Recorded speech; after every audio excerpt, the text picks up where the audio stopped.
It's really the main moral of the show is don't take teenage karate this seriously because you may die in a big yacht explosion.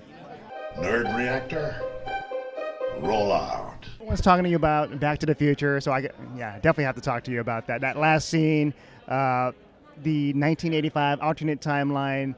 I know it's like a joke, but inside there's like a part of you is like, let's make this happen, right? There's all of us that's let's make it happen. I mean, it's a joke because we know how much Bob Gale and Bob Zemeckis, who we respect implicitly, would like to just let the legacy lie. I would say to them, Ralph had the same instincts with the Karate Kid, and once he opened that door to a discussion, a new branch of that tree was born. So if we ever got the sense that they, had a change of heart or an openness to a change of heart, we'd love to have a serious conversation with them about, where we could take that universe, because we do actually have a lot of ideas for it, but we're never going to hit it as a blunt object, and try to destroy something we love. We want to do this with creative partners, not against creative geniuses. With the way Cobra Kai you guys done it, I feel like you've through the whole season. It's like good, awesome job, and not a lot of like just pissing off the fans. So, but the Bobs, right? I feel like Bob Gale is slowly getting to the point where we can do more because they did the musical, and so next up, like, all right, let's just ease on in. Like, who would be the first guy to talk to? Like, let's make this happen. Crispin Glover. I worked with Crispin on Hot Tub Time Machine. He had a very interesting experience on that franchise because of what happened in Back to the Future 2 with the recasting of that character and the negotiations in between. But that's a great awkward place to start, I think, is talking about where we go with with his character and with that kind of interesting historical juice. I'll say there's a lot of interesting wounds that can be repaired through that process. We saw it happen with Cobra Kai. We saw actors who hadn't seen each other in 35, 40 years come back on set and, embrace and, look at each other, and their eyes get glassy and they realize it was just that seeing each other and being back in that moment that can change things. And, I would hope to, that, all the actors in that franchise get that opportunity as well. And never in my life, like, the first not Cobra Kai movie, but Karate Kid. You guys ruined me, but a Karate Kid movie. And now seeing Johnny Lawrence and just Ralph Macchio just together, fighting together, like that was magical for me as a viewer. But I'm pretty sure it's magical for you on the set. So what did that feel like? It was incredible. I mean, what we loved about that final fight was the joint victory that those two men had together. They started off at the beginning of this series, for Johnny, Daniel was just this thorn in his side that he had to see on billboards and see on commercials.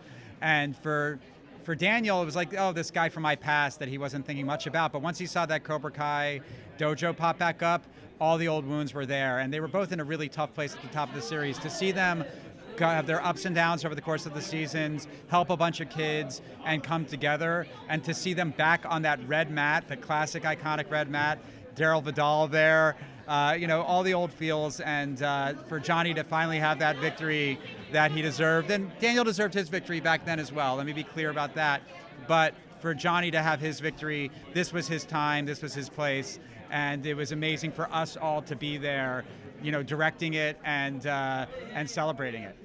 And last question, we got to talk about Kreese and Silver dying.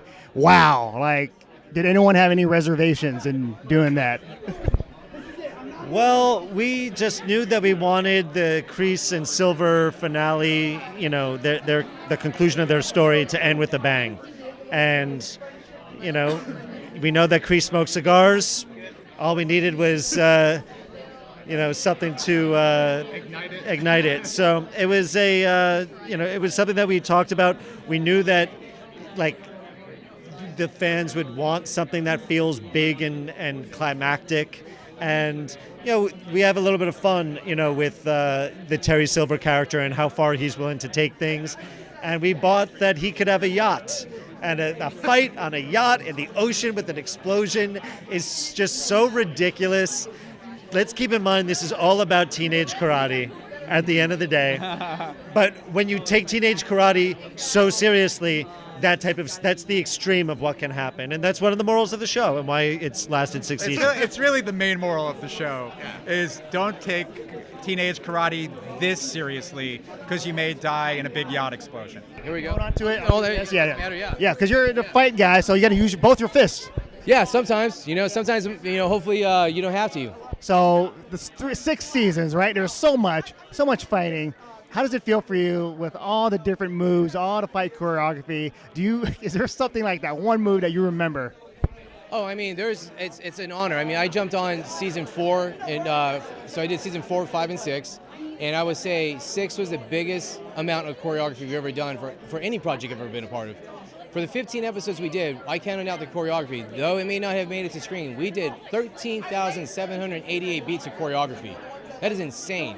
Most big movies that I've worked on that you have 6 months or you have 2 months to rehearse and big fight scenes, you may be up at like 3,500.